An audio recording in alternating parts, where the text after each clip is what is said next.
Today we're going to discuss the first of many activist tools. This one is called the teach-in.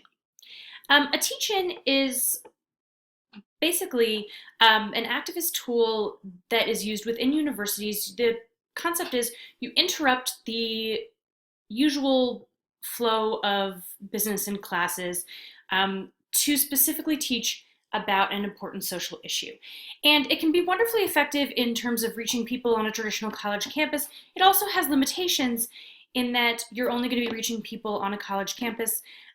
There might and you're limited by who has access to that campus and to that institution. So we're going to go over both the historical and contemporary instantiations of the teach-in and think about what some best practices might be and when you might actually use this in an activist context. So first, the historical antecedents. The first ever teach-in was in 1965. So a group of University of Michigan professors at first threatened to hold a teaching strike in protest against the escalation of the war in Vietnam.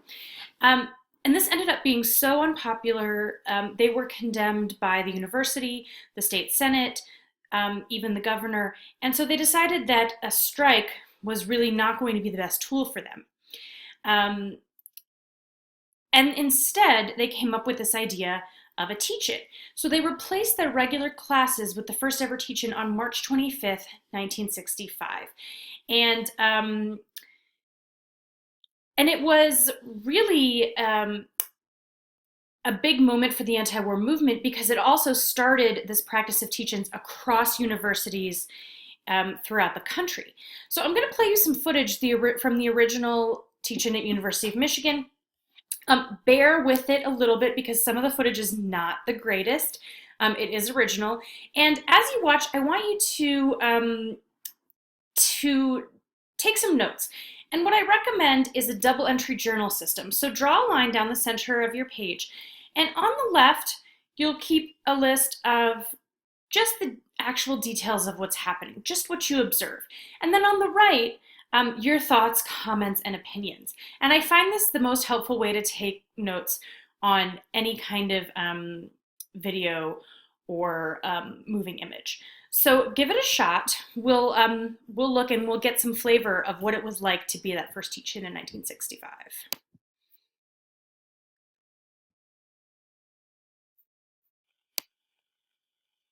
Between 2,000 and 3,000 students of the faculty and the student body at the University of Michigan spent all night protesting the American policy in Vietnam. The demonstration was called a teach-in because the idea originated with a group of university professors. The consensus of those who taught in from 8 o'clock last evening until 7:30 this morning is simply that the United States must cease the escalation in Vietnam, negotiate a settlement, and/or pull out. Approximately 226 professors supported the protest. Among them was Dr. Eric Wolf. We discussed the demonstration with Dr. Wolf. Red China wants us to withdraw. Would you agree with that? Undoubtedly.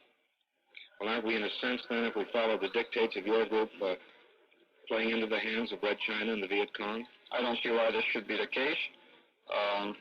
Czechoslovakia fell to the communists, and it didn't mean that all of Western Europe went the same way. And I think if you have a weak position, you abandon it, and you can thereby strengthen many of the other countries that are around.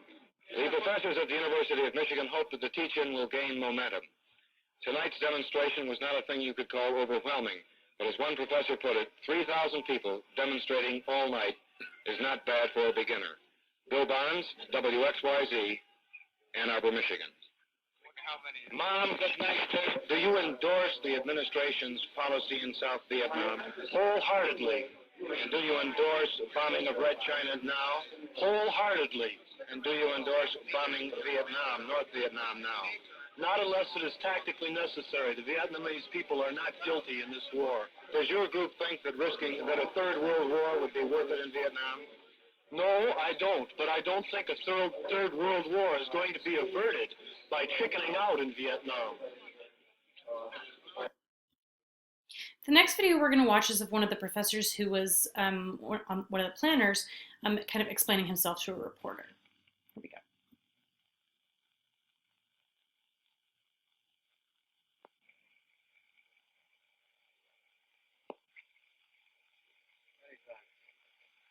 Professor Gamson, why have you called for this work moratorium at the university? Well, we hope by calling a work moratorium to indicate that the war in Vietnam intrudes on the daily lives of all Americans, and by holding a conference at the same time to look for viable alternatives to the current policy in Vietnam.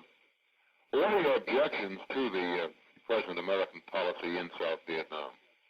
Well, we object to the unilateral escalation of the war in Vietnam, and we believe that the conditions exist at the moment for negotiations which would end the war in Vietnam. What would occur during this work moratorium? Conferences, symposiums, or what? Yes, there will be a one-day special conference on Vietnam with experts invited to speak about Vietnam and to discuss and look for alternatives to the policy that we're currently pursuing. You criticize the present policy of the United States in South Vietnam, and you're calling for alternatives. Do you have any specific alternatives? Are you at this point in favor of pulling out? Well, no, I don't think. There may be members of the group who would feel that way. We certainly are not advocating that in any sense as a solution to this. Dr. Gamson, are you an expert on foreign affairs or politics or such? Well, I have, my major area of interest is political sociology, and I am interested in international relations. I'm not an expert on Southeast Asia. Has the university endorsed your proposed work moratorium? No, we haven't heard anything officially from the university, but this is not, and I should not be very clear that it's not in any way an official university action. Do you think it should be? Well, I don't think the university could become involved in a protest against American policy in Vietnam. Do you expect the university to pay you? Do you expect to draw your salary for that day when you will not be teaching? Well, we are considering various proposals along this line. I should emphasize that we feel that this action is our way of meeting our responsibilities to the students, to the university, and to the larger community. So as you said, the teaching was something where they felt that they could meet their responsibilities to the university and to to the institution, and yet still be disruptive. So in a lot of ways, it's a kind of a more negotiated position than a strike would be. Now, this is some footage from the actual teaching. It doesn't have any sound, but I do want you to notice who's in the audience. You can see that it's a fairly good balance of men and women who are concerned, who have shown up. Yet, the speakers are only men. And this was very typical of how the anti-war movement was run. And actually, one of the reasons that that feminism, the second wave of feminism in the mid-1960s started to kick off because women said, you know, we're sick of being the ones who are listening, who are providing the legwork, who are doing all the typing, doing all the phone calls, making the buttons, handing out the petitions, and yet we're not the political voices here. So what's going on? And if you see, I'm going to fast forward to the end, and you can just see, again, that as people are leaving, who is manning the tables, right? So it's women who are doing all the legwork, all the grunt work of the movement, while the men are speaking and taking the glory. And that in a lot of ways, it was so typical to what women were talking about in terms of housework. And they saw this kind of divide happening within their own movement and said, you know, we need our own independent women's movement. And I think you can still see today, when you work in small groups, that that those dynamics of gender will come up, right? That women tend to do more of the supportive roles, men tend to have more of the speaking roles. When I assign group projects, I will tell you that more often than not, the one male group member is the one who speaks. And I just find it very interesting that that's how we organize ourselves. The other thing to note about University of Michigan and about the audience is that it's all white, right? So at the time, African Americans were not allowed to attend University of Michigan. It was an all-white institution. So when I say that we want to think about who's being excluded by our choice of holding this action in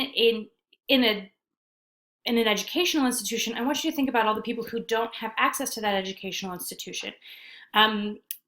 People who maybe are more working class, or for whatever reason are excluded from the grounds. So those are some of the limitations of the traditional teach-in.